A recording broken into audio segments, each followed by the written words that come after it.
March 2ஆம் தேதி விடுதலை சிறுத்தைகள் கட்சிக்கு அழைப்பு வந்துள்ளது. திமுக தரப்பில் நியமிக்கப்பட்டுள்ள பேச்சுவார்த்தை குழுவினரோடு நாங்கள் பேச இருக்கிறோம். நான் மற்றும் கட்சியின் பொதுச் செயலாளர்கள் மூவரும் அந்த சந்திப்பில் இடம்பெற இருக்கிறோம்.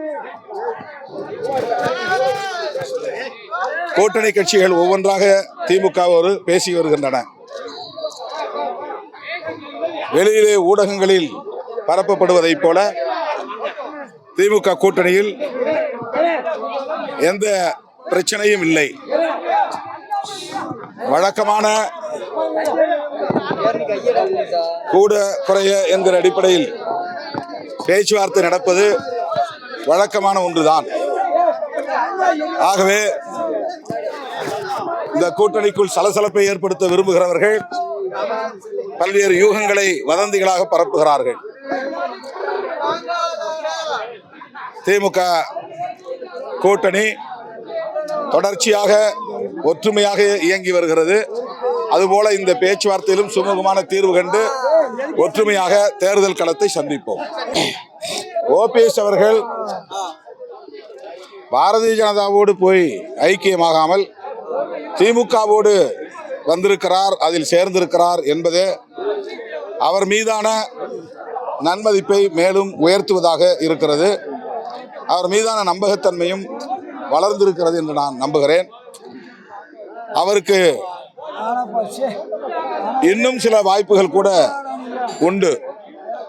ஏன் செங்கோட்டையன் அவர்களைப் போல விஜய் கட்சியில் கூட போய் சேர்ந்திருக்கலாம். ஆனால் அவ்வாறு அவர் முடிவெடுக்கவில்லை. இன்னொரு திராவிட இயக்கமான திமுகவிலே தன்னை இணைத்துக் கொண்டார். திமுகவுக்கும் அதிமுகவுக்கும் பெரிய கொள்கை வேறுபாடு கிடையாது, அரசியல் முரண்பாடுகள் தான். ஆகவே இன்றைக்கு அவர் திமுகவிலே இணைந்திருப்பது திமுகவுக்கும் திமுக கூட்டணிக்கும் கொள்கை அடிப்படையில் வலிமை சேர்த்திருக்கிறது என்றுதான் நான் பெரிதும் நம்புகிறேன். அது மட்டும் இல்லாமல் தென் மாவட்டங்களில் அவர் மூலம் இந்த கூட்டணி மேலும் வலுப்பெறும் என்று நம்புகிறேன். தேர்தல் நேரம் என்பதனால் தான் சொல்லுகிறார், தேர்தலுக்காகத்தான் சொல்லுகிறார். திமுக மீது களங்கம் கற்பிக்க வேண்டும் என்று அவர் கருதுகிறார். அது திமுக மீது மட்டும் அல்ல, திமுக தலைமையிலான ஒட்டுமொத்த கூட்டணியின் மீதும் அந்த களங்கத்தை பூசுகிற முயற்சியாகத்தான் பார்க்கிறோம். ஆனால் தமிழ்நாட்டில் அவர்களுடைய சூது சூழ்ச்சி எடுபடாது. என்ன அவதூறுகளை பரப்பினாலும் அதை மக்கள் நம்ப மாட்டார்கள். அப்படி நான் கருதவில்லை. ஊடகங்களில் அவ்வாறு பரப்பிக் கொண்டிருக்கிறார்கள். செய்திகளை உடனுக்குடன் தெரிந்து கொள்ள கீழ்கண்ட கேபிள் மற்றும் டிடிஎச் நெட்வொர்க்குகளில் எம்நாடு செய்தி தொலைக்காட்சியை காணுங்கள்.